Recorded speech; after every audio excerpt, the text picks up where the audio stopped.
presenta esta noche, que tiene el honor de poder auspiciar este evento.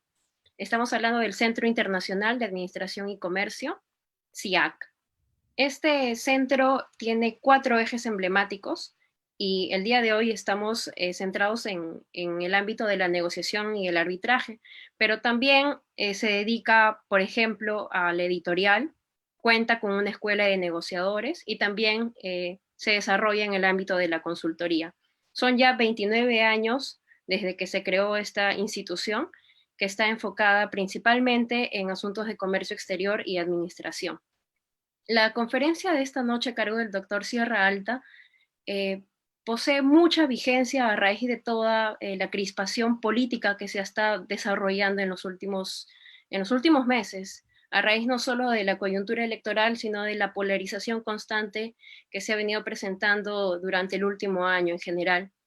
Es por eso que tiene especial importancia el día de hoy poder contar con un desarrollo técnico que también tiene un matiz político sobre la coyuntura del enfrentamiento y cómo la negociación puede ser un medio para tender puentes.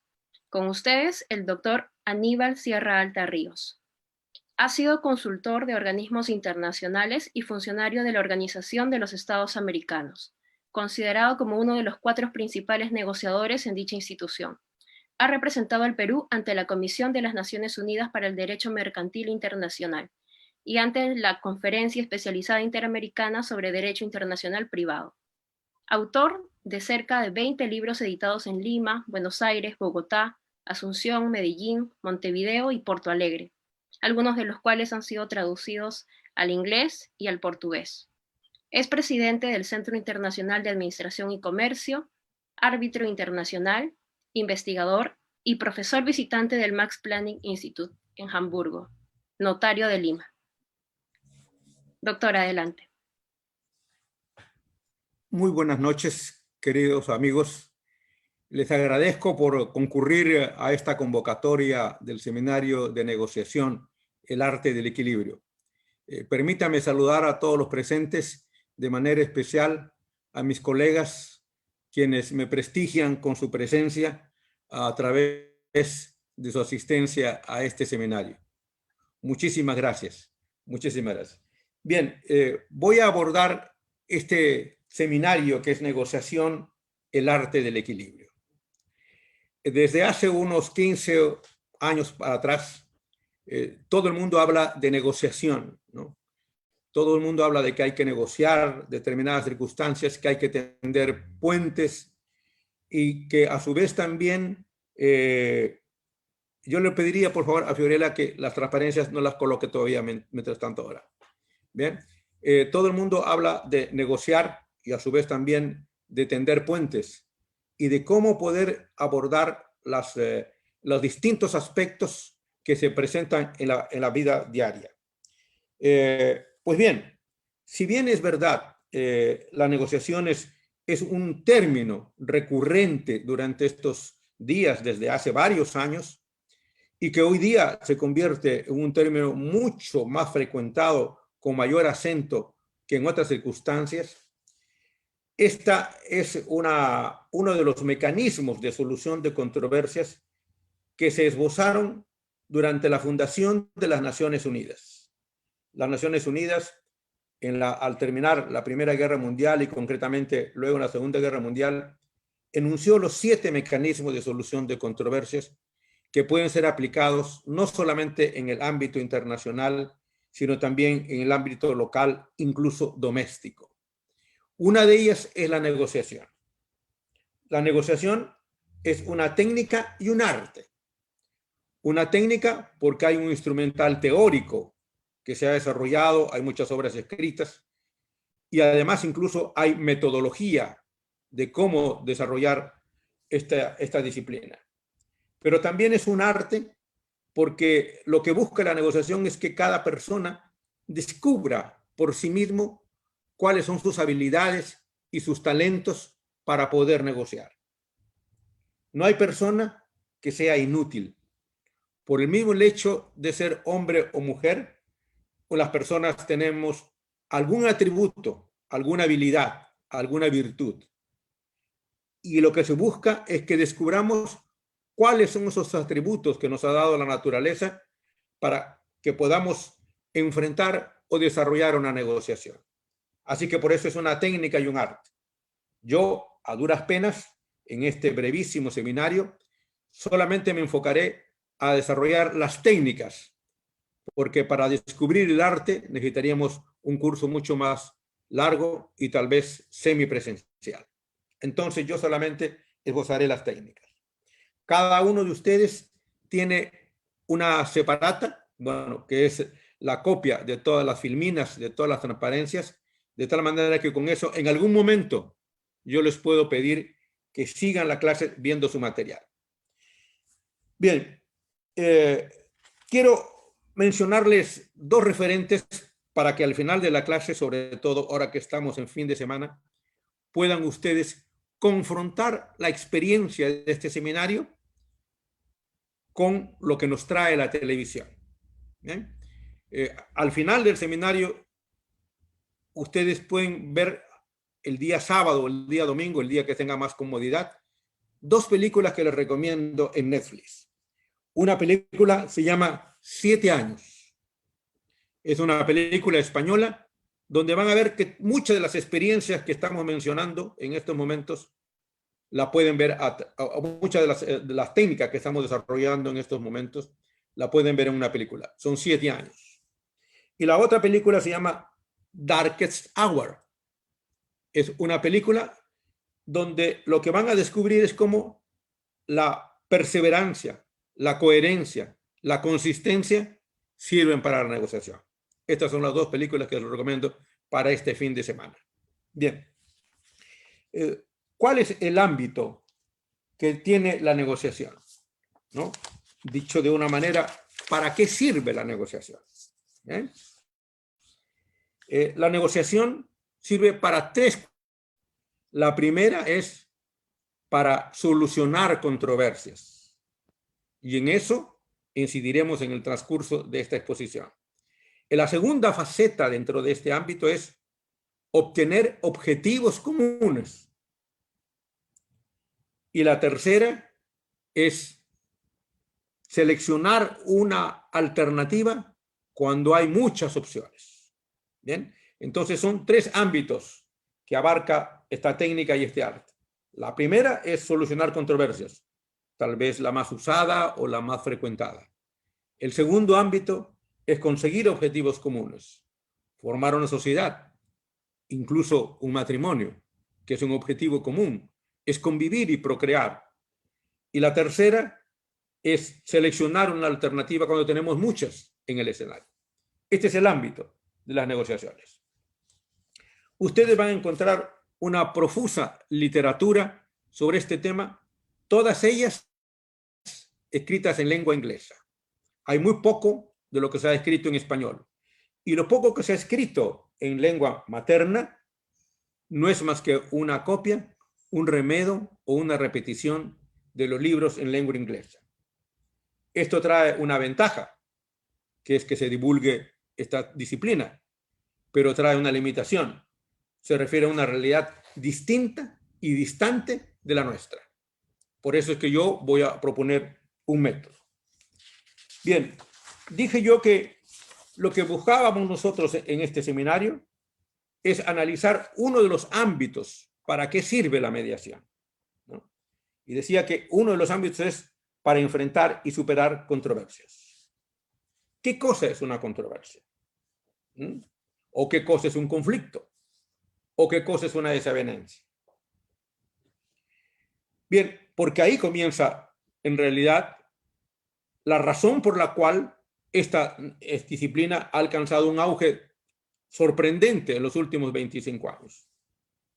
Una controversia o un conflicto se origina cuando una persona se propone un objetivo y para llegar al mismo se encuentra con un obstáculo originado por otra persona que tiene un objetivo distinto del mío.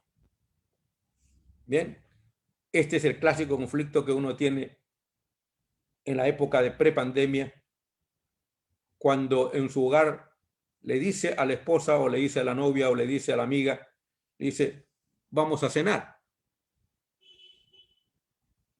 y la otra parte le dice, sí, me encantan las pastas, y tú estás pensando en ir al Chifa.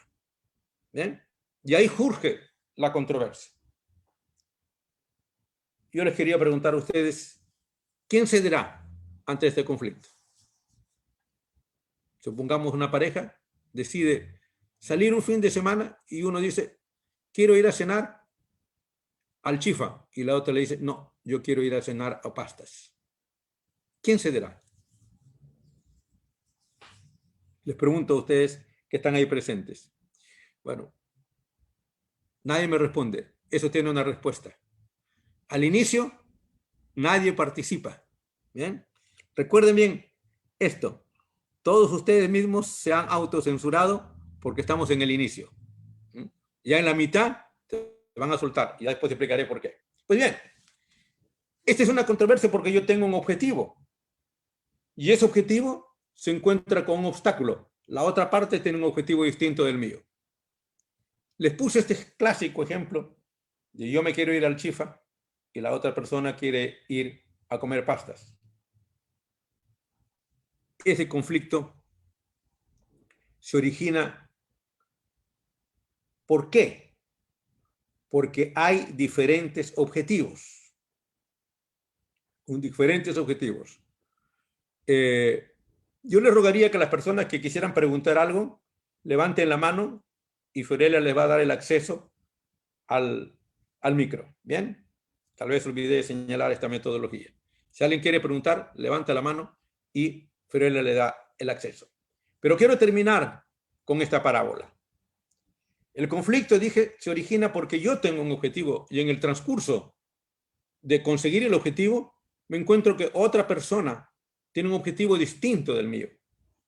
Y esa controversia puede derivar en un conflicto. Yo les había preguntado a ustedes, ¿quién cede en esa circunstancia? ¿Él o ella? Muchos dirán ella, otros dirán él. Yo solamente les puedo decir, quien cede es la persona más inteligente. Porque el objetivo es ir al Chifa o ir a comer pastas. No, ese no es el objetivo. El objetivo es pasarla bien, disfrutar el momento. Si es así, la persona más inteligente va a decir, me da igual cualquiera de los lugares, porque lo que quiero es pasar bien. Bien, ¿habían unas preguntas ahí?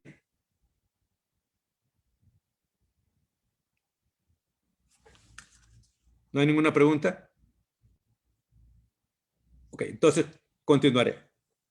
Entonces, decía yo que pues la negociación sirve para solucionar controversias y entonces entramos luego a la definición de lo que es el conflicto. ¿Cuáles son las formas más frecuentes en los desacuerdos? He mencionado una sola, la diferencia de objetivos. Yo quiero ir a una parte y la otra persona quiere ir a otra parte. Entonces son diferencias de objetivos. Pero también se origina por diferencias en los métodos. Hay una pregunta ahí de la señorita Chicoma. Perdón, ¿quién está ahí? Hay una pregunta. Por favor, Fiorella, si le permites el acceso.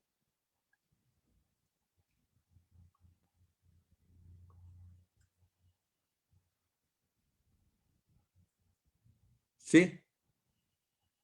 Fiorella, si le permites el acceso, ¿hay alguien? Ok, bueno, mejor abre todos los micros, por favor.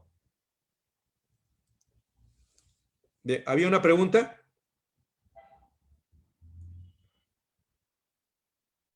No, yo sí, pero la persona pregunta.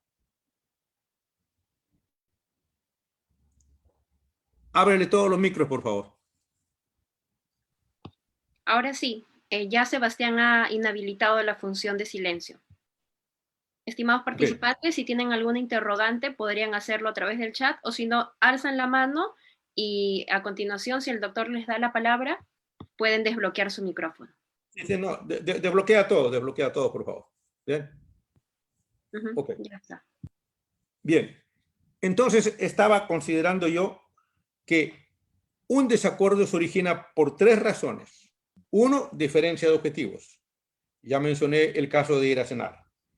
La otra no es diferencia de objetivos, es diferencia en métodos. Ustedes quieren hacerlo de una manera y la otra parte quiere hacerlo de otra manera. ¿Ven? Ustedes quieren ir al Chifa manejando el auto y la otra persona quiere ir tal vez al Chifa de taxi. Bien, entonces no solamente hay confrontación, hay desavenencia por diferencia de objetivos, sino por diferencia de métodos. Pero también hay, y esta es la más frecuente y que probablemente origina mayor cantidad de controversias, es diferencia de percepciones. Es decir, lo que tú percibes y lo que la otra persona percibe. ¿Bien? Esto son las tres circunstancias en las cuales se va a originar una desavenencia. Pero una desavenencia no es un conflicto. Un conflicto es cuando las partes se ponen rígidas en sus objetivos, en sus métodos o quieren imponer su percepción. Entonces, quiero decirles que en realidad el conflicto es una circunstancia con la cual nosotros convivimos todos los días. Y esto es natural. Gracias al conflicto hemos logrado una sociedad. Gracias al conflicto hemos construido empresas. Gracias al conflicto hemos desarrollado comunidades y familias. Pero cuando las posiciones se comienzan a radicalizar, como por ejemplo objetivos, como quiero imponer los métodos, o mi percepción la quiero imponer sobre el resto, entonces lo que se origina ya es realmente un conflicto. Ya no es una desavenencia, no, ni es un desacuerdo, sino es un conflicto. Bien, les quiero mencionar ahora, y quisiera que por favor pusieran la transparencia sobre el esquema de un conflicto, que es la transparencia número 8, Fiorella, por favor. La 8, la siguiente. Exacto. Bien, aquí tienen ustedes el clásico esquema de un conflicto. ¿Bien? Un conflicto tiene 4 elementos. Primero, los precedentes, lo que podríamos llamar nosotros la prehistoria. Es decir, ¿qué ocurrió en el pasado? La otra es el problema mismo, es decir, el conflicto mismo en sí. Luego, tercer elemento son los actores. Y los actores son de dos tipos. Los principales, es decir, aquellos que están involucrados directamente en el conflicto, y los secundarios. Pero a veces los secundarios pasan a tener mayor preponderancia, mayor influencia que los principales. Y finalmente, la estructura del conflicto, ¿no? Hay una agenda, es decir, una serie de manifestaciones del conflicto, el tiempo, es decir, el lapso en que transcurre el mismo, y finalmente las alternativas que se nos presentan para superarlo. Entonces, tienen a través de este esquema, de esta transparencia, cómo es que en realidad se va a originar un conflicto. Quiero hacer mención sobre los precedentes. Ningún conflicto se origina hoy. El conflicto de hoy es porque tiene una prehistoria antes.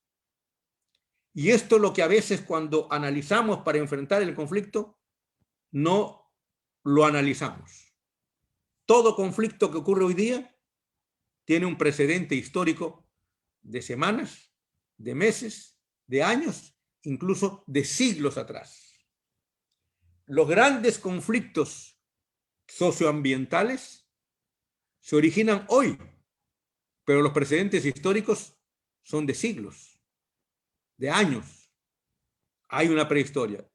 Y esto es bueno tener en consideración para poder enfrentarlo. Y luego el conflicto mismo en sí, que lo que vemos no es exactamente el conflicto.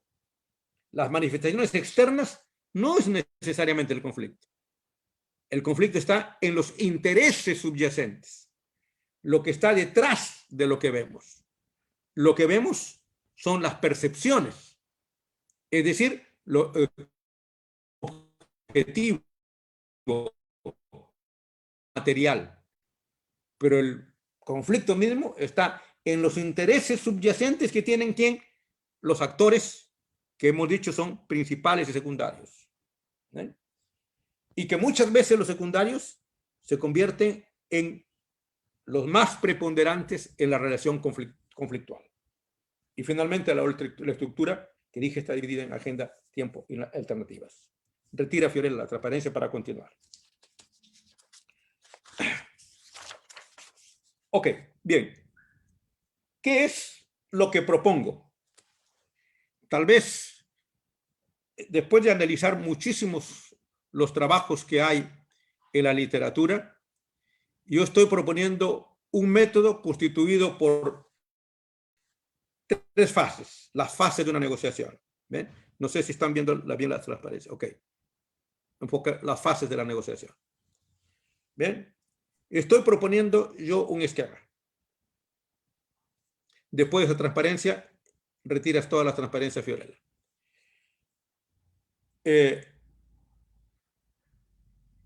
Yo considero que todo proceso de negociación tiene 3 fases.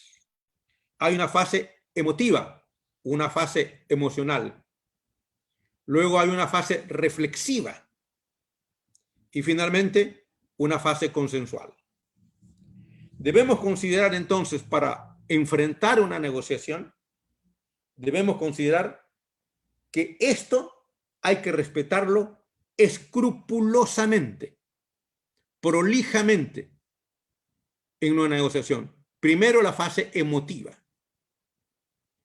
La fase emotiva está cargada por una serie de aspectos puramente psicológicos, que son las cuestiones de la percepción, de las emociones, de los sentimientos.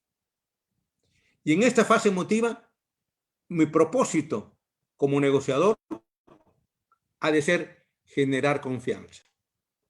Pero esta fase existe, la fase emocional. En una negociación tengo que ponderar la fase emocional. La fase emocional tengo que superarla a través de generar confianza. Y solamente después de esto es que pasamos a la fase reflexiva. La fase reflexiva ya es una fase racional. Aquí identificamos intereses.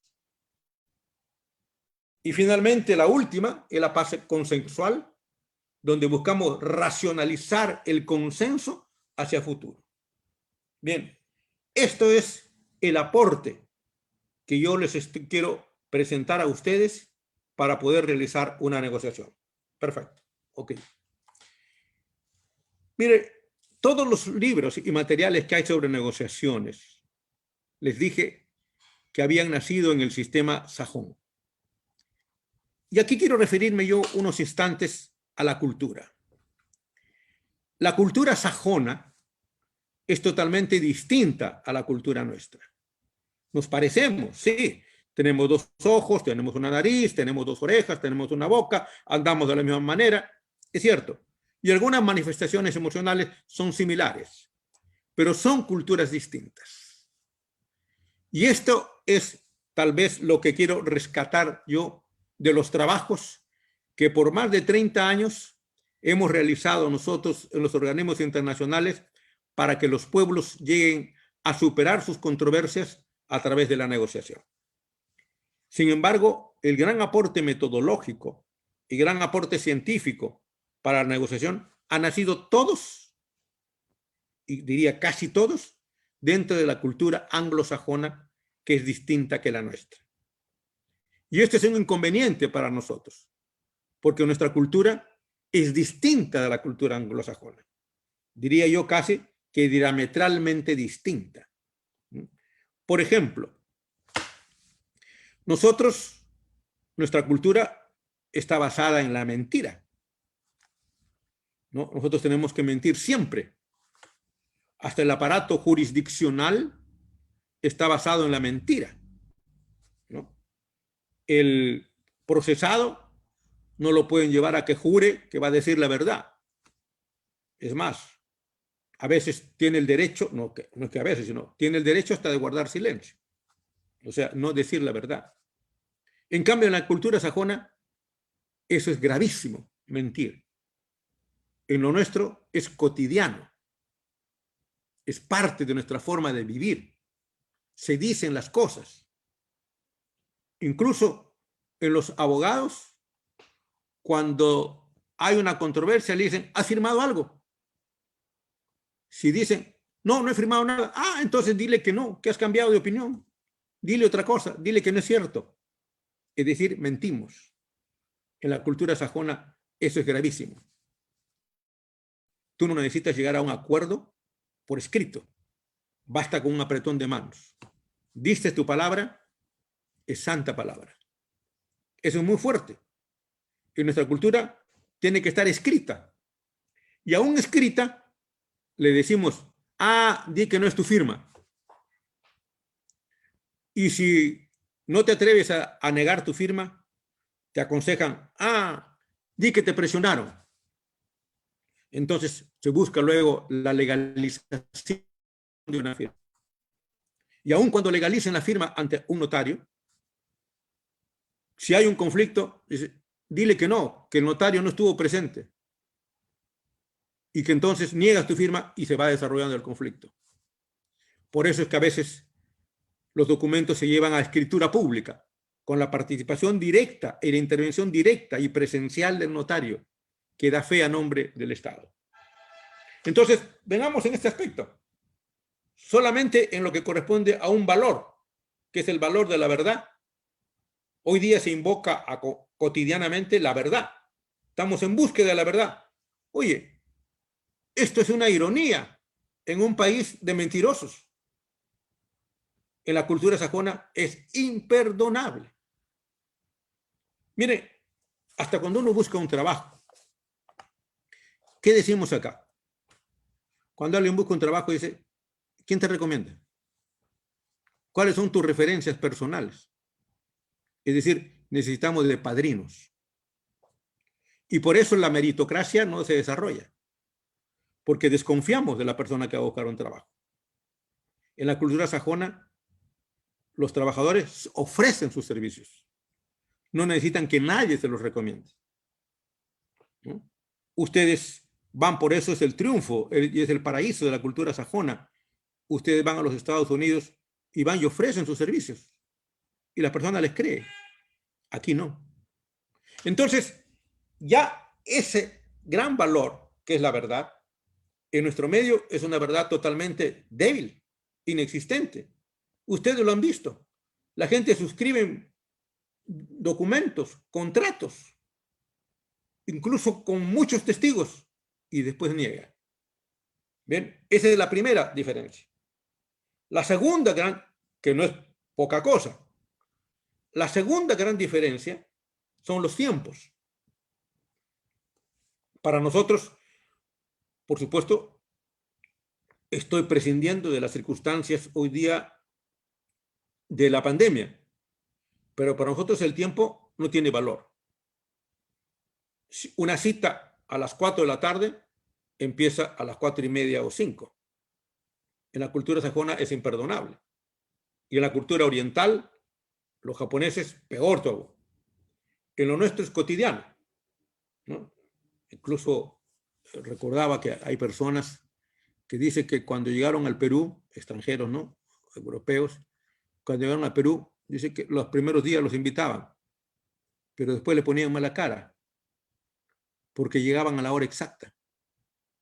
En el Perú esto es imperdonable. Si te invitan a cenar a las 8, no puedes aparecerte a las 8, porque a esa hora está acomodándote los rulos la dueña de casa. Entonces hay que llegar 8:30 o un cuarto para las 9. Y si llegas a las 10, mejor todavía. Eres bienvenido. Llegar en hora, no. ¿Bien? En la cultura sajona no funciona así. Yo tuve la gran experiencia, hace muchos años por supuesto, cuando estaba haciendo trabajo de investigación en el Masplan Institute, me citaban a las 7 de la noche. Por supuesto, yo me preocupé de ver cómo era el comportamiento cultural del europeo. A las 6:59 yo ya estaba en la puerta. Y a las 7 en punto tocaba el timbre. ¿Bien? Pero otro aspecto, por ejemplo, que es la consideración, ¿no? La consideración y el respeto por los demás. En nuestra realidad, te invitan a cenar a las 8, bueno, a nadie se le ocurriría en el Perú invitar a las 7, pero si te invitan a cenar a las 8, tú te apareces a las 9. ¿Bien? Y además no pides excusas, es lo normal, es parte de nuestra cultura. ¿Y a qué horas te retiras? Preguntaría yo, a ver, a los participantes. Si los invitan a cenar a las 8, ¿a qué horas ustedes se retiran de la casa? Los micrófonos están abiertos. A las 10. A las 10. Bueno. A la hora que nos voten. A ver, muy bien. ¿Quién decía, opinaba ahí? Elizabeth, creo. Sí, cuando sea oportuno. 10 Cuando parece sea una oportuno. hora prudente también. Cuando sea prudente. Bien. Yo creo que ustedes me están mintiendo. Alguien me dijo, me invitan a las 8 y yo me retiro a las 10. Yo creo que no. A la hora que nos hasta voten. la medianoche. Ah, También muy podría ser bien, la hora más muy conveniente. bien. Víctor, muy bien. O sea, a la hora que te voten. Pero en el Perú a nadie lo votan de la casa, ¿no? A menos que hagas estragos, ¿no? Te aguantan. ¿Qué es esto? Nosotros no tenemos consideración con el anfitrión. Primero, llegamos tarde. Y en segundo lugar, nos vamos muy tarde. Y el anfitrión se cae a pedazos ya porque ha estado trabajando todo el día, ¿no? Preparando la cena y no se va. Y aquí les cuento y termino con mi experiencia personal. Yo recuerdo hace unos 15 o 16 años atrás, cuando me invitaron, fui a Hamburgo al Max Planck Instituto a hacer una investigación. Y por una diferencia muy especial, no es frecuente, el director del instituto me invitó a cenar. Por supuesto, yo llegué puntual, ¿no? Yo llegué puntual, a pesar de que había una lluvia terrible, llegué puntual. Un minuto antes de la hora ya estaba tocando el timbre. Cuando llego, habían otros 2 profesores que habían llegado 2 minutos antes. Yo fui el último. Aunque llegaba en hora, era el último. Bien. Comienza a transcurrir la cena, ¿no? Primero la copa de champán, porque estos europeos toman champán todos los días, ¿no? En cambio, nosotros solamente el día del matrimonio o el día de la graduación. Y bueno, pasamos a cenar, cenamos, etcétera. Después viene el plus café. Y eran las 10 de la noche, 10:30 de la noche. Aquí una de las participantes dice, no, yo me iría a las 10. Entonces yo pensando un poquito más tarde, a las 10:30, comencé a ver a los demás profesores que eran alemanes, para ver quién se levantaba primero, ¿no? Y veía que ninguno se levantaba. Y todos me miraban a mí. Entonces decía, no, yo tengo que hacer como manda la regla, haz lo que ves. Si ves que se levantan, te levantas. Nadie se levantaba, yo no me levantaba. Y los profesores me seguían mirando a mí y yo también a ellos, ¿no? Y eran las 10:30, 1/4 para las 11, y yo estaba inquieto. Hasta que el dueño de casa, un director que había viajado por todo el mundo, con muchos años de experiencia y mayor, nos dijo, bueno, señores, ¿quieren que les pida un taxi a cada uno? Bien. Y ahí yo dije, ¿qué ocurrió? Y aquí hay otro valor. Los otros 3 profesores que estaban ahí en la cena no se levantaban porque eran menores que yo. Y entonces se decía, no podemos faltar el respeto al profesor más antiguo, que en ese momento era yo. Y entonces ellos estaban pensando, cuando se levante el profesor Sierra Alta, nos levantamos nosotros. Y yo estaba pensando, cuando se levante el profesor Jan, yo me levantaré después. Y ninguno de los dos nos levantamos. ¿Bien? una cuestión también cultural.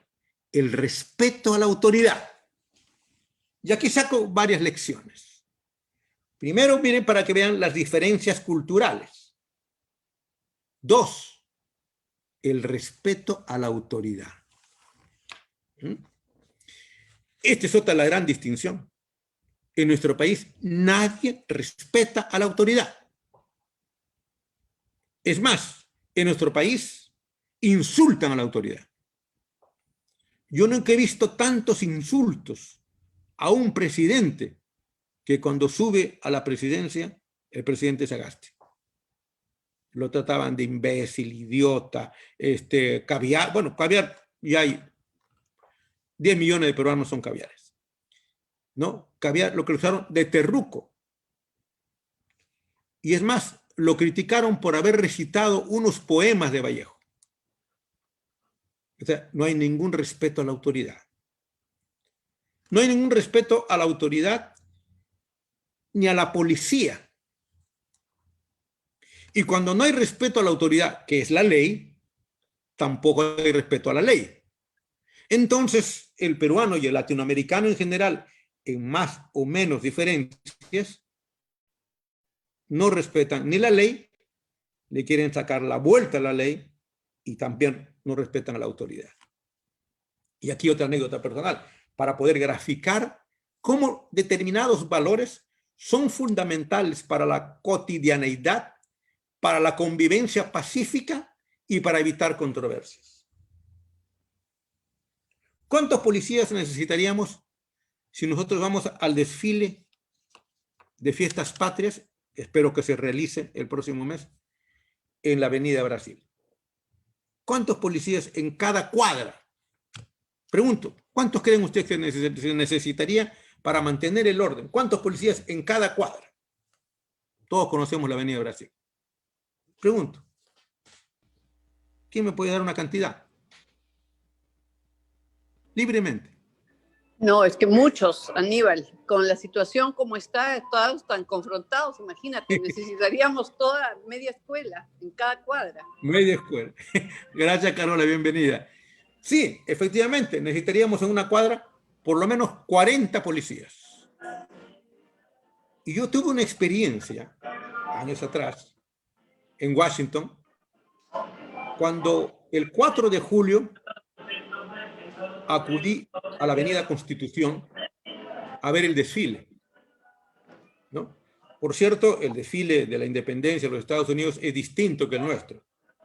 En el nuestro desfilan las Fuerzas Armadas, pero en los Estados Unidos que desfilan en la sociedad, ¿no? Carros alegóricos, carros del folclore americano, etc. Pues bien, fui al desfile y en la Avenida Constitución cada cuadra mide más o menos 120 metros. Yo estaba en un sitio donde podía contemplar 2 cuadras. Es decir, más o menos en 240 metros y habría más o menos 4.000 personas. Solo un policía controlaba el orden. Solo un policía. Y nadie se atrevía a desobedecer al policía. Nadie. Es más, al finalizar el desfile, toda la gente, los más jóvenes, se acercaban al policía para tomarse una fotografía, porque era su héroe ocasional.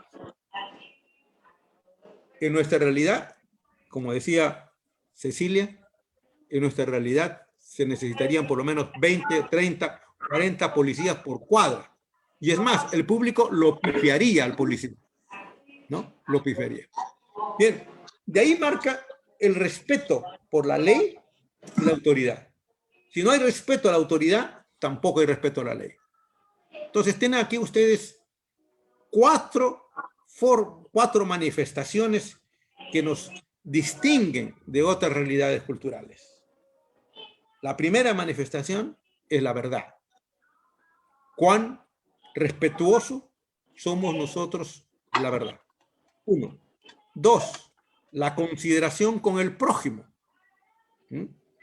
No me refiero al prójimo que está por la calle, a quien no lo consideramos ni siquiera prójimo, sino la consideración con el prójimo que te invita a su casa a cenar. Llegas tarde y te vas más tarde todavía, sin considerar que tiene que dormir. 3, el respeto por los mayores. Al fin y al cabo es una forma de autoridad. 4, el respeto por la ley y quienes manejan la sociedad. Bien. Ante esa circunstancia, que son los aspectos culturales, en el Perú incluso también existen estas diferencias mucho más marcadas entre la cultura andina, la cultura de la costa. Hoy día, por ejemplo, he visto que la gente se asusta porque ve, hay muchos campesinos que llegan con sombreros y con chicotes. Pero esta es la vida cotidiana en el Ande. Pero el costeño se escandaliza con esto y se asusta. Vienen con sombrerazos y con chicotes. Más bien que hay que asustarse porque muchos de ellos portan armas, chillos. Entonces son manifestaciones distintas. Creo que es que menos la parte cultural y la parte emocional es lo que menos está en los libros de escritura inglesa sobre este tema de la negociación. La más prestigiosa y la más conocida que hay en el mundo, utilizar el tema de la cuestión emocional y menos de la cuestión cultural. Pienso que por dos razones. Porque, hombre, el ciudadano se siente el dueño del mundo. Entonces creen que los demás piensan igual, actúan igual o deben actuar igual. Y por último, los aspectos culturales. Ellos son una sociedad mucho más homogénica, mucho más que la nuestra. Son dos manifestaciones culturales distintas. Y por eso, en la escuela de Harvard, el tema de la negociación recién lo han comenzado a tratar desde hace unos 3 años atrás, nada más. Bien, hacía esta reflexión porque yo había sostenido en ese arco, en esa figura, en esa transparencia que ustedes tienen ahí a la mano, cada uno de ellos, las famosas fases de la negociación. En un conflicto hay que considerar que la primera fase es la emotiva. Esta es una realidad. Nosotros nos movemos y actuamos por esa mitad de cerebro que se ha quedado en la época de los y ataca y enfrenta. La otra mitad de nuestro cerebro es más lenteja, se demora, es la que razona. Pero la que nos permite subsistir es la del cocodrilo, porque por eso hemos sobrevivido. Bien, en un conflicto esta es la primera que salta. Entonces, ¿qué hacer? Yo no puedo en una negociación de inicio tratar de plantear soluciones. No, las soluciones hay que verlas después. Tengo que reconocer que hay una parte emotiva. Y entonces esa es la que tengo que tratar. Las emociones y los sentimientos. ¿Y qué debo hacer para esta fase emotiva? Yo no puedo saltarme esa fase. Debo de reconocerla, que en todo conflicto hay una parte esencialmente emocional, visceral. Es inevitable, así son las cosas. ¿Qué hacer? Es estúpido decir, no, cálmate, cálmate, no te molestes. No. ¿Por qué? Porque la gente necesita incluso hacer su catarsis, vomitar, como decían los griegos, lo que tienen adentro. Entonces, esta fase emotiva, tengo que respetarla. ¿Y qué debo hacer para enfrentar esa fase emotiva? Lo que se aconseja es escuchar. Yo lo digo con una frase. Practica el síndrome del búho. Es decir, pon bastante atención aunque no entiendas nada. Y la otra parte te va a agradecer. Las personas necesitan decir cosas, gritar cosas, enfrentar cosas. Y lo que me queda a mí, si estoy en el otro lado, es saber escuchar. Aquí les quiero señalar otra experiencia de la vida profesional. Hace muchos años, enseñando a los ejecutivos, me invitaron a que diera muchos cursos en el Instituto Peruano de Administración de Empresas, hoy día convertido en un instituto de mando medio. Pero en la época que yo daba clases, por supuesto no había ni celulares, ni internet, y había muchísimos alumnos. Funcionaba en la avenida Pardo de Miraflores. Y entonces no sabíamos qué opinaban los alumnos. Porque eran muy disciplinados, el director era muy disciplinado. Pero no conocíamos lo que sentían los alumnos. Entonces, ¿qué hicimos en una reunión de profesores? Recomendamos colgar pizarras en los baños de los alumnos. En esa época no había pizarras acrílicas, eran pizarras de tiza. Y le pusimos entonces una pizarra, varias tizas y una mota. Y ahí encontramos frases. Profesor tal, llegas muy tarde. Profesor tal, no entregas los materiales en tiempo. Profesor tal, es decir, todas las manifestaciones que decían los alumnos. Era una forma de saber qué es lo que estaba ocurriendo dentro. Es decir, escuchar. El síndrome del búho. ¿Y por qué escuchar? Porque este es el primer paso para generar confianza. Yo no puedo construir un proceso de negociación si no confío en la otra parte. Nada se construye si no es a través de la confianza. Tienes que creer. Por eso es que la negociación es un acto de fe.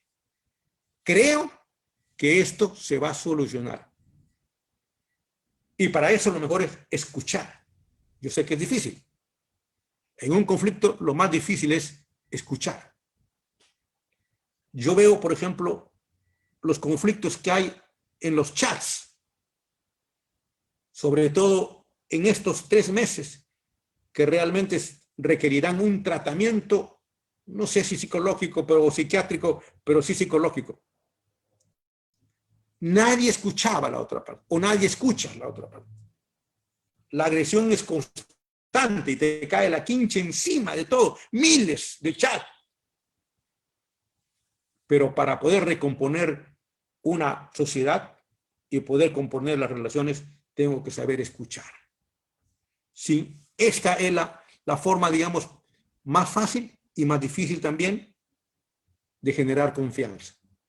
Digo fácil porque no tienes que pensar nada, no tienes que articular un gran análisis ni una estructura, pero difícil porque tienes que asegurar al cocodrilo que tienes adentro para que no salte y no grite y no ataque. Es difícil, pero la forma es escuchar. Miren, una experiencia interesante la que ha hecho la Iglesia Católica. El arzobispo de Lima, Monseñor Castillo, que por cierto es un tipazo, ha creado, claro, no por iniciativa de él, pero por iniciativa de la jerarquía, de la más alta jerarquía de la Iglesia, del papado, ha creado las oficinas de escucha. En todas las parroquias hay unas oficinas de escucha. Probablemente las conoceré después, no le he podido conocerlas ahora para ver cómo funcionan. Pero el propósito de estas oficinas de escucha es eso, escuchar de la feligresía lo que sienten, lo que se han guardado durante años y tal vez incluso los atropellos que han recibido de los propios miembros del clero. Estas oficinas de escucha que recién se han creado hace apenas 2-3 semanas es una forma de poder hacer la gran negociación social que el Perú necesita. Bien, entonces hay una fase que tengo que respetar. es la fase emotiva. Aquí yo no planteo soluciones, no hay alternativas que pueda proponer. No, aquí lo que busco es únicamente para poder dar el siguiente paso. Si ustedes no confían en la otra parte, no pueden construir absolutamente nada. Se la van a pasar todo el tiempo tratando de certificar si es verdad o no lo que dice la otra parte. Y eso es desgastante, agotador y antieconómico. Entonces tengo que tener confianza. Solamente después que han superado esta primera fase, que es la fase emocional, recién podemos pasar a la fase reflexiva. En esta fase reflexiva, lo que busco son los intereses subyacentes. El conflicto es lo que nosotros vemos, pero ese paradójicamente no es el conflicto. El conflicto son los intereses subyacentes. ¿Por qué alguien se aferra a un cargo, a un puesto? ¿Por qué desesperadamente? Alguien dirá, no, es que ama a la empresa, quiere el negocio. No, de repente hay otro interés subyacente. Y esto es lo que a veces uno no comprende. Ve la parte objetiva y no los intereses subyacentes que están adentro. Y por no ver los intereses subyacentes, lo que se puede hacer es prolongar el conflicto. Y al prolongar el conflicto, están generando mayor deterioro en las relaciones empresariales, societarias y familiares. Y para esta segunda parte reflexiva, por eso el nombre dice reflexiva, hay que reflexionar, hay que repensar, hay que... Solo en esta fase reflexiva es que se pueden tratar de proponer y efectuar concesiones. Pero antes no. Y aquí quiero decirles a ustedes cómo uno confunde percepción con interés subyacente. En los trabajos de psicodrama, que es una forma, una metodología de enseñanza, ¿no? El teatro y la psicología para transmitir conocimientos, hay un ejemplo clásico que le ocurrió, es real además porque está relatado por psicólogos. Este es el caso de un niño de apenas 10 años, que vivía con su abuela. El niño vivía con la abuela lo crió porque su madre los abandonó muy niños, ¿no? Los dejó a los 2, 3 años y la madre solamente de año en año venía a visitar al hijo. Por estas cosas de la vida, cada vez que llegaba con una nueva pareja. Venía, se quedaba 2 días y se iba de nuevo. Y este niño creció así. Y la abuela lo criaba. Hasta que un día, a los 10 años, llegó la mamá con una nueva pareja. Y entonces la abuela, que lo llevaba de la mano, el niño la suelta a la abuela de la mano. Y camina de la mano con el extraño, acompañada de su mamá, y la dejó a la abuela. Por supuesto, la abuela lo primero que pensó, dijo, qué ingratitud. Me paso todo el año con este niño, y cuando ve a la pareja de su madre, a quien recién conoce, se va con ella y me deja a mí, con quien vive todos los días. Qué ingratitud, ¿no? Bien.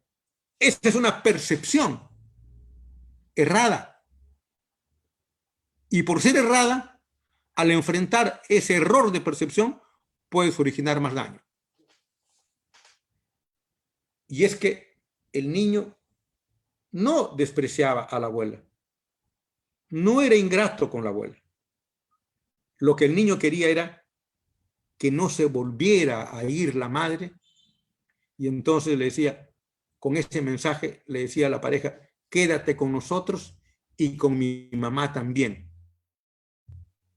Entonces, el interés subyacente del niño era que no se le fuera otra vez la madre. Y sabía que no se iba a ir la madre si es que retenía a la pareja de la madre. Bien, aquí tienes ustedes, es un ejemplo clásico de cómo a veces la gente entiende o percibe las cosas y no analiza el fondo del asunto. Esta es la parte reflexiva, donde uno tiene que entrar a analizar. Solo aquí es que uno va buscando y descubriendo cuáles son los intereses que están de por medio. El interés del niño no era ese personaje compañero de su madre. No, ese no era su interés. Su interés era, mamá, no quiero que te vayas otra vez. Y para que estés feliz, como estás feliz con este señor, quiero que se queden acá. Ese es el interés. Entonces, si ustedes descubren el interés, no se molestan. La abuela no tendría por qué molestarse, ¿no es verdad? Al contrario, la abuela tendría que alentarlo, porque de esa manera están satisfaciendo un interés. Bien, solamente después, cuando han entrado a la etapa reflexiva, es que pueden entrar a la etapa consensual. Aquí es ya puro razonamiento, puro razonamiento. Aquí en esta etapa consensual es donde se hacen el intercambio de concesiones. Yo te concedo algo a cambio que tú me concedas otra cosa. Y respecto a esto, la única reflexión que quiero hacerle respecto a las concesiones es que las concesiones nunca se regalan. Se deben intercambiar las concesiones. Cuando ustedes regalan las concesiones, están abaratando y están desvalorizando lo que ustedes entregan, lo que ustedes conceden. Hay que intercambiarlo, es decir, te va a costar esta concesión. Y solo después de esto es que se llega al acuerdo.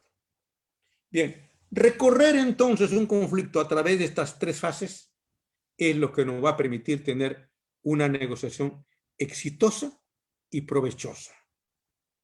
Quiere decir que primero tengo que vivir esas emociones. Lo que los griegos le llamaban catarsis. Tengo que vomitar todo lo que tengo adentro. Desde muchos años, probablemente. Que los conflictos, vuelvo a repetirle, no ocurren hoy día. No, se han gestado años atrás. Y cuando ustedes no alteran este ciclo de las tres fases, les voy a asegurar que han llegado a una conclusión exitosa. Bien. La escuela de Harvard solamente menciona la parte reflexiva y racional, pero nosotros somos una gran porción emociones y sentimientos y otra porción racional. Si respetamos estos dos, que esta es la armonía. Por eso yo planteo este seminario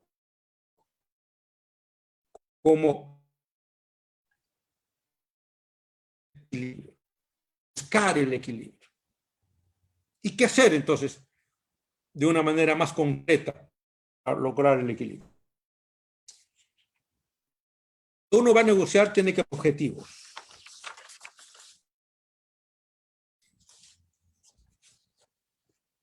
Todo el mundo dirá, bueno, sí, es fácil tener tal objetivo y tal cual. Pero los objetivos hay que plantearlos con un mínimo y un máximo. Esto ya es más difícil de comprender. Yo hago mi plan de negociación y lo primero que tengo que hacer es diseñar mis objetivos. ¿Cuáles son mis objetivos? A, B y C. Si los puedo cuantificar, mejor aún. Pero al momento de cuantificarlos tengo que poner cuál es el mínimo. Debajo de esto, la negociación será perjudicial para mí. Y un punto máximo. Por encima de esto, yo podré tener más provecho, pero la otra parte no. Y eso es mirar la negociación poniéndose en los zapatos del otro. Pongo un objetivo máximo. Yo mismo me pongo un objetivo máximo. Sin embargo, y aquí viene nuevamente la cuestión cultural. nosotros hemos sido educados y estamos siendo formados y bombardeados bajo una cultura de gran competencia. Todos los días nos dicen, tienes que competir. Incluso había una universidad que hace pocos años, hace 10 años atrás, tenía una propaganda, un tigre, ¿no? Donde decía, lógralo. Y yo le quedaba mirando esa propaganda de esa universidad privada y decía, pero esta es una salvajada. Lo que están preparando es gente que se coma al prójimo para poder ganar. Y aquí es lo que está ocurriendo, el gran conflicto. El sentido, el alto sentido de competencia, contrario a un valor, el de la perfección. La perfección es, logra las cosas para que tú seas lo más perfecto posible. Quiero ser el mejor músico, yo quiero ser el mejor músico del mundo. No quiero competir, no, yo quiero ser el mejor músico del mundo. El mejor poeta del mundo. Es decir, perfeccionarme, pero no competir. Por supuesto que esta cultura ha sido introducida por todas las escuelas de economía del mundo, bajo el principio de costo-beneficio. Ese axioma costo-beneficio es lo que más daño ha originado a nuestros países. Porque entonces estoy en competencia. Y un gran premio Nobel de Economía, John Nash, que además John Nash escribió sobre negociaciones, dice, lo único que produce la competencia son perdedores. Es decir, los muertos que quedan en el camino. Porque por el sentido de la competencia, tú comienzas a ponerle zancadillas al prójimo, ¿no? O a matar al prójimo. Y eso se exacerba todos los días. Por ejemplo, en el sistema financiero le dicen a los empleados, tienes que o conseguir que abran 20 tarjetas de crédito al mes. Entonces los empleados se desesperan en colocar 20 tarjetas al mes o conseguir más clientes. Y a veces esa desesperación por conseguir objetivos es lo que hace daño. Por ejemplo, una caso, aquí veo por la lista que tengo aquí, que hay distinguidos profesionales. Desde hace mucho tiempo se ha creado la figura de el bono de éxito. Es decir, vas a un abogado y le dices, ¿cuánto cuesta por defenderme? 1.000 soles. Muy bien. Pero si gano 3.000 soles más, el bono de éxito. Oye, tiene que defender bien. Pero si además de eso le introduce la figura del bono de éxito, entonces el abogado va a estar dispuesto a repartir entre los actores que intervienen en el sistema judicial para ganar el proceso.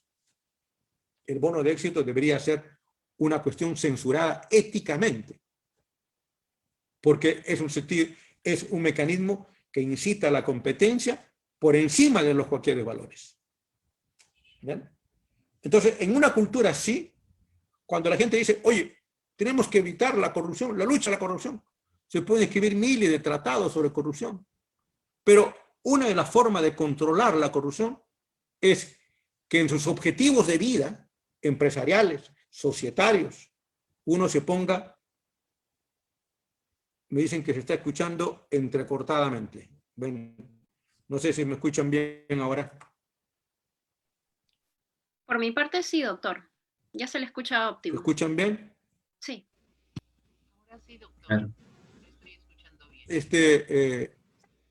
Quiero decirles que todos estos mecanismos que se originan no solamente prácticas deshonestas, sino que además no coadyuvan a la lucha contra la corrupción. Si pusiéramos objetivos mínimos y máximos en nuestro actuar personal, profesional, gremial, incluso como ciudadanos, incluso como políticos, si pusiéramos un mínimo y un máximo, entonces lucharíamos contra la corrupción. Mire, el gran desmonte de la corrupción es que no pusiéramos el máximo. Todas las operaciones, las grandes operaciones financieras y de construcción hasta los años 80, eran, por tradición, se pagaba al comisionista 2,5%. Así fue. Hasta que en nuestro país alguien planteó el 10 y en algunos casos el 15% de comisión, que se convirtió en coimisión. Y entonces vino el gran escándalo. ¿Bien? Porque no había cómo hacerlo más que sencillamente cláusulas adicionales a los contratos. Entonces, el ponerse objetivos, que es la primera tarea, hay que ponerle un mínimo y un máximo. Yo lo repito en clases, y aquí he visto que hay 2 o 3 alumnos que han tenido la oportunidad de estar en otros seminarios míos, y les ruego que me excusen si es que este ejemplo los voy a repetir. Que es la figura de que los casos de corrupción se originan porque uno no ha puesto ni el límite máximo ni el límite mínimo.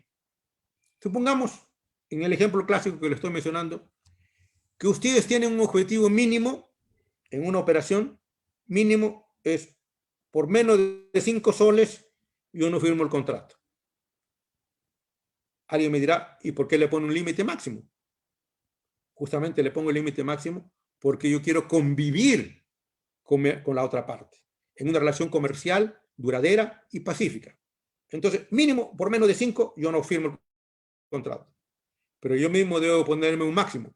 Por más de 10, tampoco firmo el contrato, porque yo puedo estar muy satisfecho, pero la otra parte no. Y lo que a mí me interesa es una relación, no sencillamente un remate.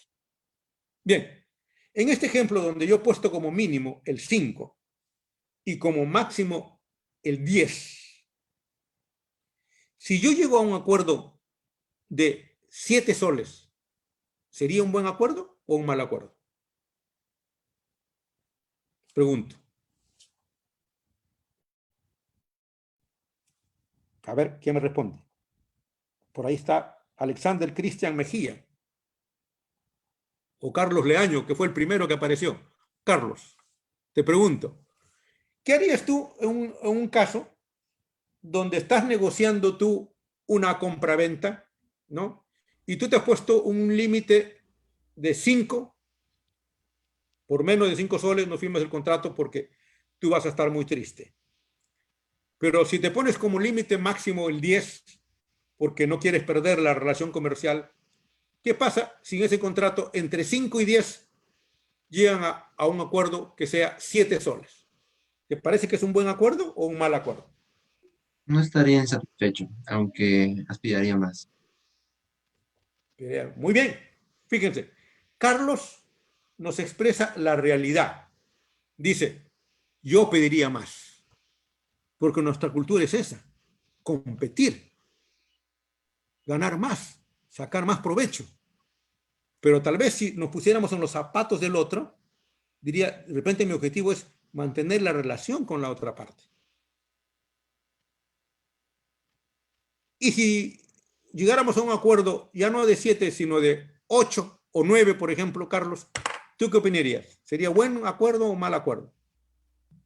De 8 a 7, decía doctor. Sí. Diría que está bien, temporalmente. Diría que está bien. Muy bien. Mire, aquí hay 2 aspectos aquí. Carlos es una persona joven, ¿no?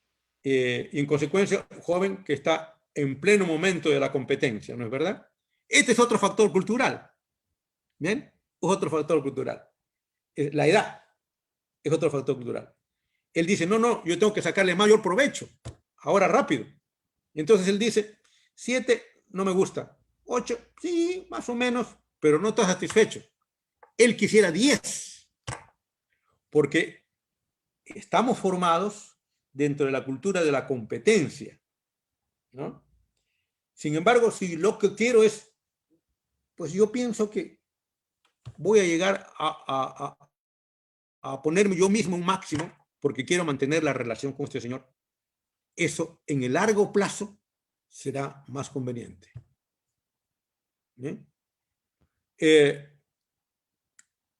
factor de edad también es otra cuestión cultural, ¿no? Por ejemplo, ¿a qué edad piensan ustedes que se jubilan los corredores de bolsa? Usualmente uno cuando trabaja en la administración pública quiere jubilarse a los 70 años, ¿no es cierto? Pero un corredor de bolsa, ¿a qué edad crees que se jubilan? Entiendo que se jubilan muy mayores, Aníbal, ¿no? Porque van ganando experiencia y experiencia. Y he conocido corredores de bolsa muy, muy mayores. Bien, no lo sé, pero... Una respuesta interesante, interesante. Y les recomiendo yo que vean una película, también debe estar en Netflix, que es una película con este extraordinario actor Michael Douglas, que es un corredor de bolsa. ¿Ya? Bien, les recomiendo que vean esa película y ahí van a encontrar la respuesta, ¿no? La edad también te determina la inclinación o no al riesgo. Mientras más joven, corres más riesgo, estás dispuesto a correr riesgos. Mi experiencia me dice, ¿cuándo uno empieza a ahorrar? ¿Cuándo empezamos a ahorrar dinero? ¡Ahorrar! Cuando ya tenemos familia, ¿no? Cuando ya tenemos Muy responsabilidades. Bien. Muy bien. Perfecto. O sea, cuando ya es más tarde, es muy tarde ya, ¿no? Has debido ahorrar antes de tener la familia. ¿Es una iguana? Fíjense que la gente empieza a ahorrar después de los 50 años. Dice, no puedo ahorrar para mi vejez. No, has podido ahorrar antes. Por esto, esta es la cultura, por ejemplo, de las AFPs, ¿no? Que nos ilusionan con la figura de que ahorra desde el comienzo. Claro, es válido. Pero los riesgos también tienen que ver con la cultura y la edad, ¿no? Por ejemplo, si ustedes le dicen a un niño de 4 años, le dicen a un niño, ¿sabes qué? El próximo año te regalo una bicicleta, ¿no? ¿El niño cómo reacciona?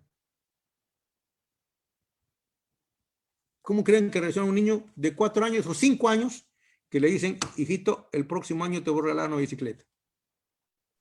No podría esperar. ¿El niño se pone feliz, salta feliz? No.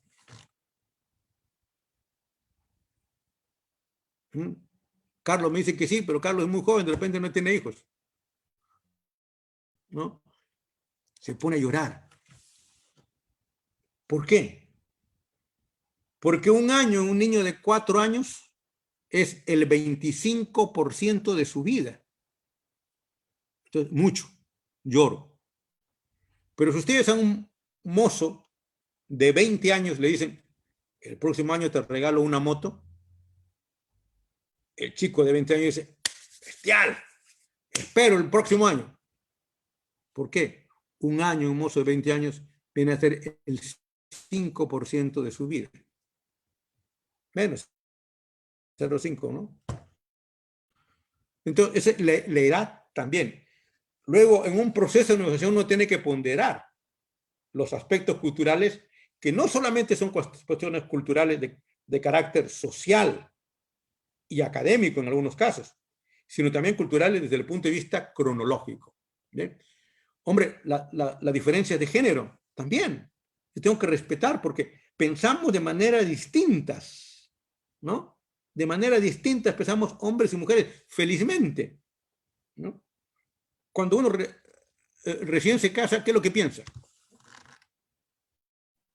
¿Qué pensaría un hombre cuando casa y qué pensaría una mujer cuando recién se casa? Simplemente los gastos. Un hombre dice, no, no pensé, no. ¿Por qué? Porque es una decisión puramente emocional. No es racional. ¿Bien? Si no, no se casaría. Mire, un hombre, ¿qué es lo que piensa? Dice, ella nunca va a cambiar. Y ella, a su vez, ¿qué piensa de él? Yo lo voy a cambiar. Y ahí se genera el conflicto. Bien, cuestiones culturales. Bien, yo quisiera darles oportunidades para que me pregunten, por favor, y no agotarlos. No sé si hay algunas preguntas, he visto que hay algunos comentarios que habían hecho por acá. Doctor, Les pido yo quisiera a mis preguntarle colegas algo. que rompamos. Sí, adelante. Adelante. ¿Alguna vez le he escuchado, buenas noches a todos en primer lugar, alguna vez le he escuchado a usted hablar en torno al tema cultural sobre aquello de sentirse perdedor antes de empezar en el espectro latinoamericano, básicamente? ¿Sigue pensando así al margen de que las cosas van cambiando progresivamente con respecto a los muchachos que hace 10 años estaban en sus 30, ahora están en los 40, y que se enfrentan a otro tipo de amenazas, tanto laborales como de negocios y sociales? ¿Piensa usted que eso prevalece, permanece, el sentirse perdedor antes de empezar? Bueno, en primer lugar, muchísimas gracias por la pregunta y veo que perteneces tú al selecto grupo de mis exalumnos masoquistas, ¿no? Es decir, Exacto. otra vez van a la clase, ¿no? Para martirizarse, en lugar de los cilicios en la espalda, escuchar. Bien, voy a la respuesta. Esto me lleva a introducirme en el perfil del negociador peruano. Algo les he dicho, ¿no? Hoy día justamente conversaba con un amigo respecto de la situación política, ¿no? Y yo le decía, mira, una de las características que tiene el latinoamericano en general y particularmente el peruano es la baja autoestima. La baja autoestima. Nosotros creemos que todo se lo debemos a otro u otros. Esta es una característica muy nacional.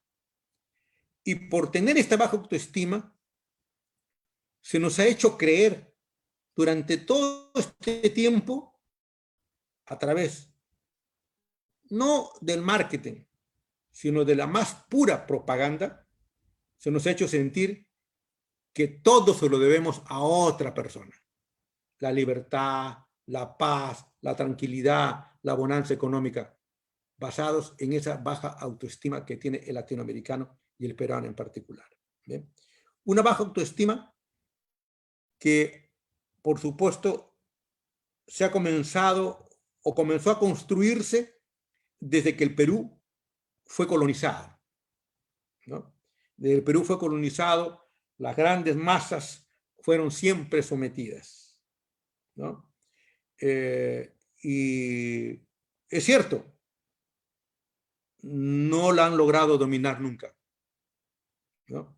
Y entonces, ¿qué se ha utilizado para continuar con esta dominación? Y eso ha generado ese sentimiento de baja autoestima. Algunas veces se ha utilizado la religión,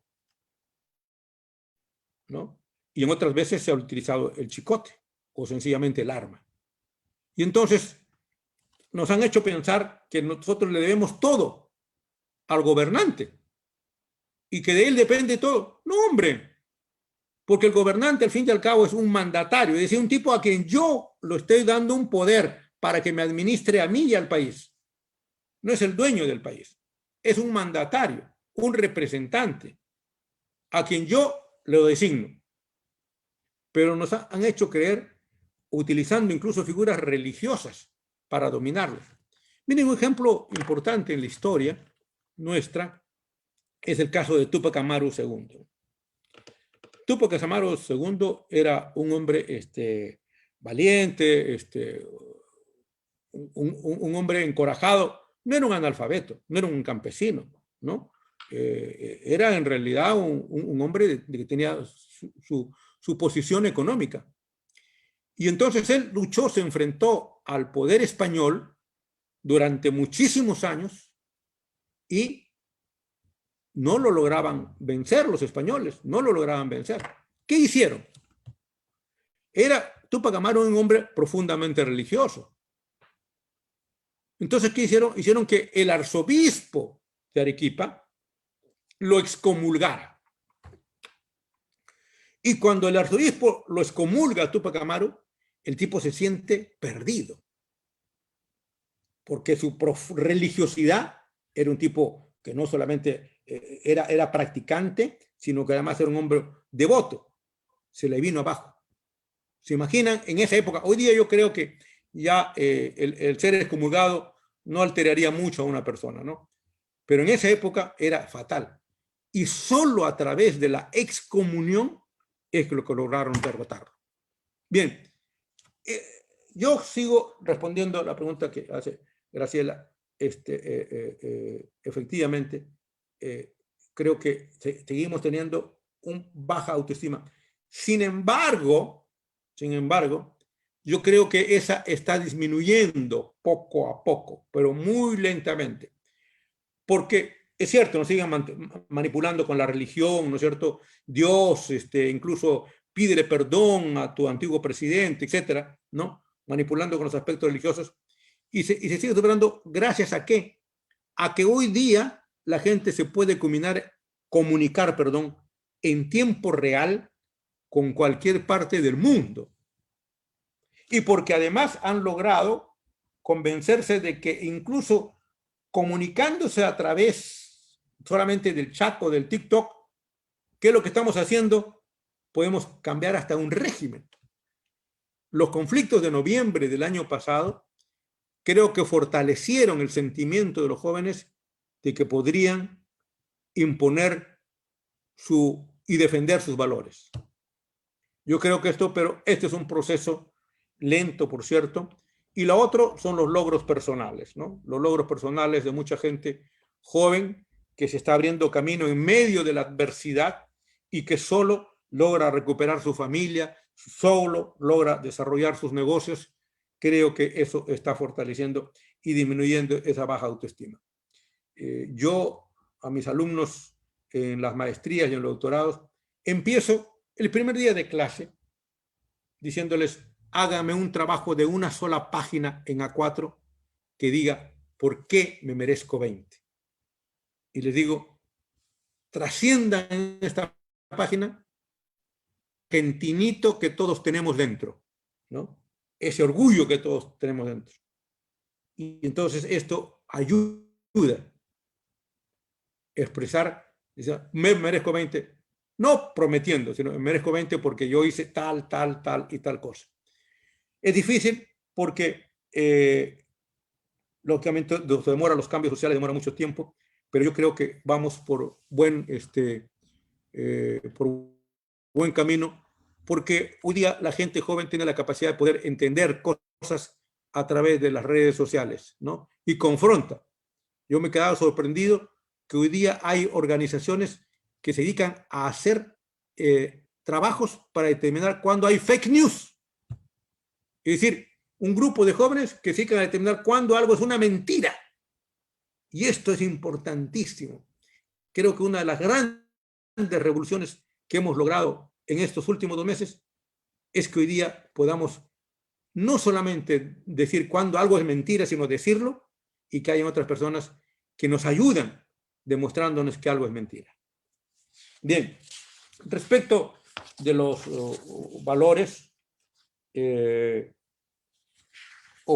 respecto de los objetivos, hay un cuadro que está en la transparencia, que está en la transparencia en la número 16. No quiero que me lo muestres, por favor, Fiorella, pero quiero indicarles a los que están presentes que en la transparencia número 16, ustedes encuentran un cuadro de cómo valorar, es decir, cómo medir los intereses. Los intereses a veces no son cuantificables, ¿no? En una operación de compraventa es fácil. Alguien quiere 100.000 por la casa y la otra persona quiere 80.000. Es fácil de cuantificar y uno puede jugar. entre 100 y 80, pero hay otros intereses que son difíciles de cuantificar, ¿no? Y entonces yo sugiero un cuadro para valorar los intereses. Por ejemplo, en un conflicto de familia,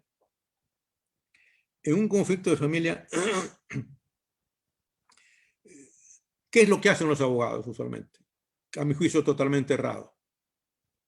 Se arrancan con una demanda de alimentos, por decirle, piden 3.000, 4.000, 5.000 soles de alimentos, ¿no?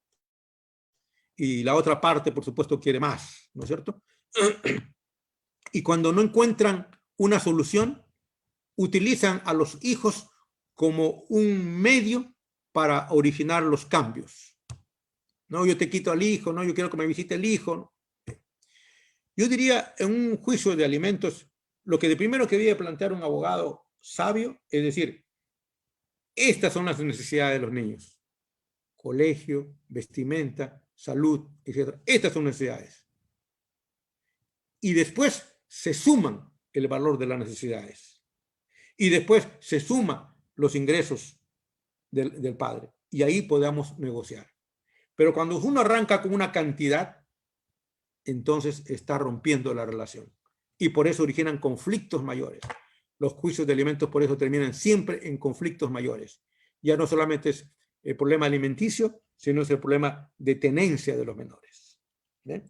Entonces, es un proceso la negociación, es un proceso donde yo tengo que respetar esas tres fases.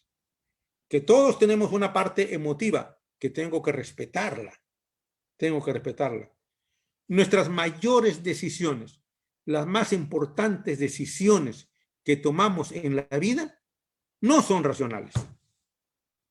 Las más importantes decisiones que tomamos en la vida son puramente emocionales. La carrera que escojo, la compañera que escojo, el libro que escojo, es puramente emocional.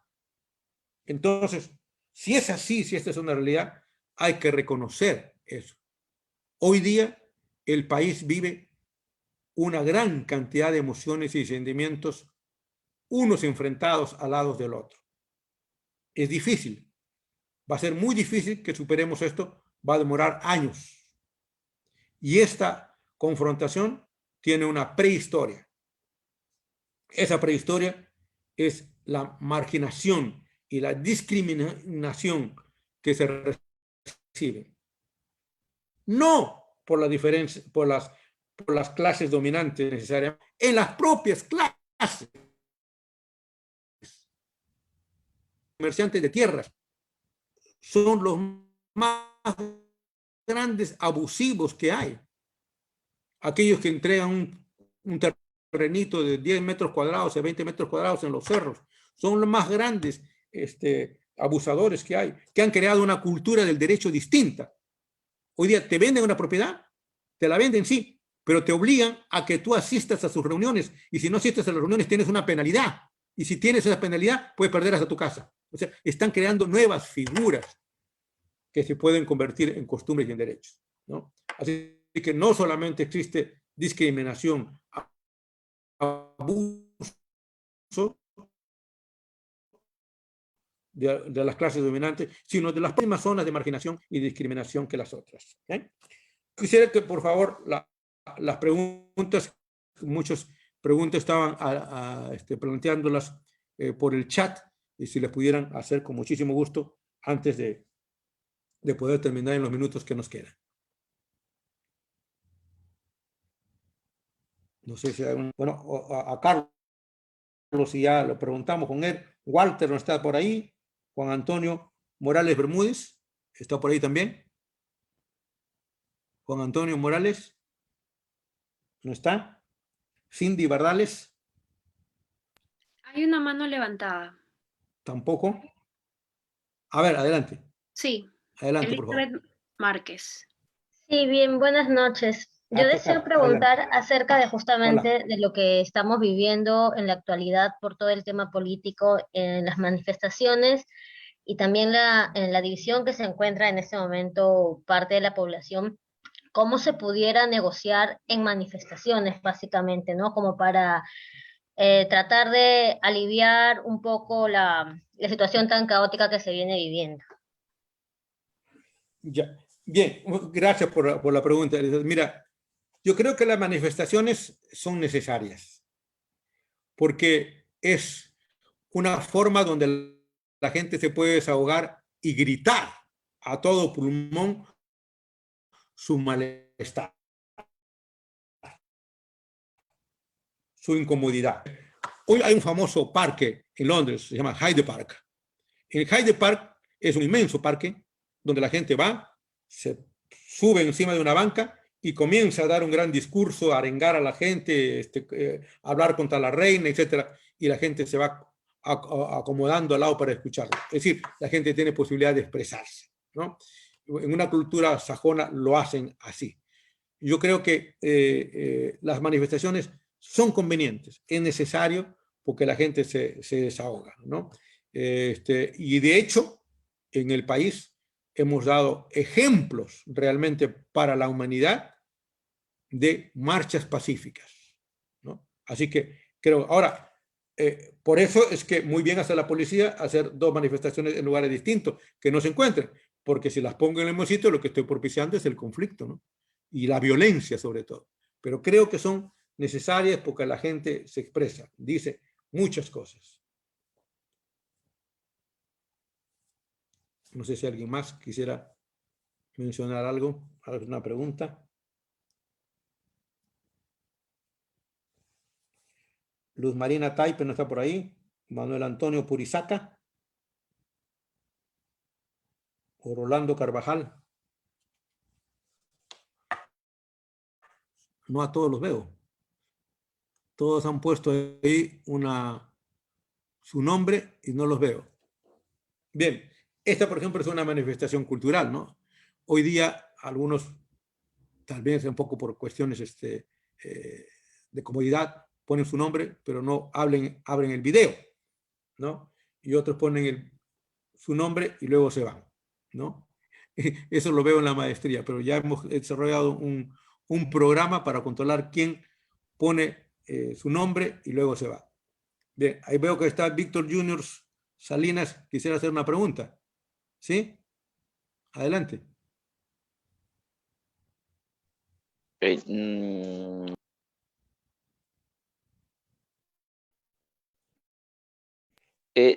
Bueno, en No hay realidad, preguntas indiscretas, ¿eh? Lo que hay son respuestas indiscretas. ya, a ver, me animo entonces a hacer una pregunta. Profesor, mire, yo vengo del campo del derecho. Y en el derecho hay algunas cosas que están exentas del ámbito de la negociación. Ya lo que se llama, cuando uno quiere empezar a negociar respecto de derechos fundamentales, por ejemplo, ¿no? Asuntos que son indisponibles, derechos que son indisponibles. Eso siempre hay, ¿verdad? En todos los campos. Hay asuntos en donde la negociación, por más de que sea tal vez lo más saludable para las partes, porque llegan a un acuerdo en una negociación, sin embargo hay zonas que no son pasibles de negociarse, ¿no? Eso también hay en todos lados, ¿verdad? También en el mundo de las negociaciones propiamente dichas. Que no sé qué opinión pueda tener al respecto. Bueno, sí, te agradezco, mira la pregunta. Fíjate, aquí también la respuesta está en razón dentro de qué contexto cultural te voy a dar la respuesta. Hay un libro que se llama, que es de Cohen, escrito en inglés, también ha sido traducido al portugués y al español, que se llama Usted puede negociar cualquier cosa. Así se llama el libro, ¿ya? Según el cual, para el criterio sajón, se puede negociar cualquier cosa. El honor, ¿no? La dignidad, todo se puede negociar. Y yo particularmente creo que hay algunas cosas que no se pueden negociar, ¿no? Que son justamente aquellas que acabo de mencionar. El honor no se puede negociar. De hecho, por ejemplo, nuestro ordenamiento legal establece que hay unas cosas que ni siquiera se pueden conciliar, Y aquí con esto estoy respondiendo a una persona que me dijo si la negociación es igual que la conciliación. Voy a responder. Entonces, sí, en el derecho sí hay cosas que no se pueden negociar, ¿no? Yo no puedo negociar la paternidad. Es decir, ¿cómo es? Este niño, tú vas a ser el padre o yo, vamos a negociar quién va a ser el padre. Eso no se puede negociar. Eso no se puede negociar sobre la identidad de las personas, ¿no? Hay cosas que no se pueden negociar. Hay cosas que no se pueden negociar por el valor, ¿no? No se puede negociar. Pero, por ejemplo, si yo sí podría negociar con un secuestrador, porque lo que estoy salvando yo, mi objetivo es la vida del secuestrado. Ahí sí puedo negociar. Es más, el FBI tiene una escuela de negociadores solo para sus policías, para enseñarlos a negociar con los secuestradores, con los delincuentes. De hecho, incluso en nuestro ordenamiento penal actual, se permite la negociación. Tú puedes negociar, por ejemplo, todos los casos de corrupción, el juez negocia con el corruptor y le dice, oye, mira, tú has corrompido, has pagado todo esto, si me das datos, yo te bajo la pena o sencillamente quedas exento. Entonces, sí, yo en conclusión, hay cosas que no se pueden negociar. El honor, la paternidad, las cuestiones de familia no se pueden negociar. Pero hay otras que sí pueden negociarse. Ahora, y responder a una persona que al inicio de la clase planteó una pregunta en el chat y dijo, ¿negociación es igual que conciliación? Y la respuesta es no necesariamente. La conciliación son las partes las que mutuamente se ponen de acuerdo, ¿no? Es un mecanismo heterocompositivo donde partes buscan un lugar que es un centro de conciliación para ponerse de acuerdo. Pero en ponerse de acuerdo sí hay técnicas de negociación. Dicho de otra manera, si bien es cierto, son cosas diferentes, la negociación facilita a que las partes concilien. De igual manera como la negociación facilita el trabajo de la mediación. Así que mi respuesta es, no es lo mismo, porque en la conciliación son las partes las que se ponen de acuerdo. En cambio, en una negociación puede facilitar esa relación, pero a su vez también en una negociación pueden intervenir otras personas a nombre de las partes en conflicto. Por ejemplo, en esta situación política que vivimos, yo no creo que sea prudente que las dos personas en contienda estén en negociación. No, los ánimos están muy crispados. Entonces, en este caso, sí es más recomendable la figura del mediador. El mediador facilita fórmulas de entendimiento, evitando que las partes se pongan cara a cara y... Ok. Bien. ¿Había otra pregunta? Doctor, si me permite, yo quisiera hacerle una consulta. Sí, ¿cómo no? Dígame, ¿cómo se puede, digamos, aliviar esa sensación que suele suceder después de la negociación entre vencedores y vencidos, ¿no? Ganador y perdedor, que suele darse, ¿no? ¿Cómo lidiar con eso? Bueno, miren, yo les puedo decir, dicen los ingleses, la mejor negociación es aquella donde las dos partes están tristes, porque sienten que las dos partes han perdido algo. Esa es la mejor negociación. Quiero concluir con esto, que la mejor forma de negociar es cuando al final yo no estoy feliz, pero la otra parte tampoco lo está feliz. Ambos hemos perdido algo, pero hemos logrado sostenibilidad. En una negociación eso es lo ideal y lo posible incluso, ¿no? Lo más inconveniente es cuando alguien se siente que ha perdido. porque al sentir que ha perdido, dice, no estoy dispuesto a sostener el acuerdo. Y lo que tú estás buscando en una negociación es llegar a un acuerdo. Pero si una parte te falla, se te cae la mesa. Bien. Ok. No sé si hay otra pregunta. Sí, si no hay otra interrogante, creo que ya podríamos ir concluyendo con el seminario de hoy. Bien, entonces miren, si no hay ninguna otra pregunta, les agradezco muchísimo que me hayan permitido compartir con cada uno y cada una de ustedes este seminario de negociación, el arte del equilibrio. Me tienen a su disposición en la información que tienen ahí, y también quería anunciarle que en la próxima, de aquí a 2 semanas, haremos un seminario sobre negociación política que va a durar 2 días y que abarcará 3 horas cada día, será más largo que esta, 3 horas cada día, con 8 conferencistas del país y del exterior. Bien, estén ustedes atentos, como ya tenemos aquí el banco de datos, les llevaremos esta información. Muchísimas gracias, ha sido un placer verlos, aunque algunas personas no las he visto. Gracias a todos los asistentes. Gracias. Justamente a través de las redes sociales pueden adquirir el libro Negociación, el arte del equilibrio, o el libro Negociaciones y la teoría de los juegos. Saben que si es que ustedes solicitan este libro, se les hace llegar la publicación junto con un diploma. Así es que a través del WhatsApp de la inscripción pueden comunicarse con la señora Rojas para que de esa manera el libro les llegue a domicilio. Asimismo, recordar, como bien ha hecho mención el doctor, a fin de mes tenemos un seminario de negociación política.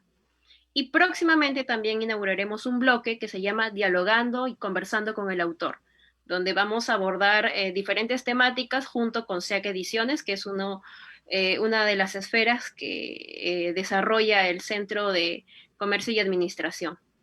Asimismo, también no olviden seguirnos en nuestras redes sociales, como SEAC Ediciones, también estamos en Instagram y en Twitter. Ok, muchísimas gracias, sobre todo a mis colegas, Rocío, Cecilia, Graciela, un gran placer verlas, Alicia, de haberlas tenido aquí. Me siento muy honrado y muy lisonjeado. Realmente hoy día, con su presencia y su asistencia, he recibido un masaje al ego. Muchísimas gracias. Muy interesante todo, doctor. Hasta luego. Gracias a usted. Gracias. Un abrazo, cariño. Chao, chao. Hasta luego. Gracias, buenas noches. Buenas noches. Gracias.